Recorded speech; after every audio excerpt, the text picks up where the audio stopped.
Hello नमस्कार. तर हा जो इनोसंट बेबी ना, हा अजिबात इनोसंट नाही, हा सुपर हायपर ॲक्टिव्ह बेबी. आणि त्याच्यामुळे हे सगळे कामं आहे ना आज सोडून तसंच ड्युटीला गेले. आणि मग काय सगळे काम आवरण्यासाठी परत आले आणि कोरफड घेऊन आले, कारण तिची फिडिंग बंद करण्यासाठी ना मला घरगुती उपाय ट्राय करायचे होते. खूप जास्त परेशान करायला लागली ती आजकाल, आणि 2 वर्षाची होईल तर म्हटलं करू आता बंद.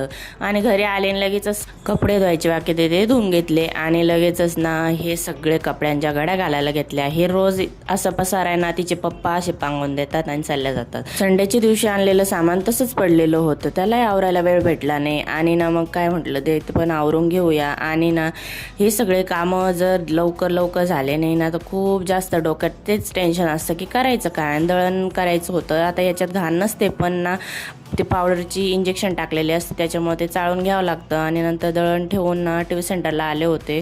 टी व्ही सेंटरवरून येताना दूध घेऊन गेले आणि लगेचच मोबाईलला घेऊन घरी आले. घरी आल्यावर ना मेथीची भाजी बनवायला घेतली, सुकी मेथीची भाजी बनवली.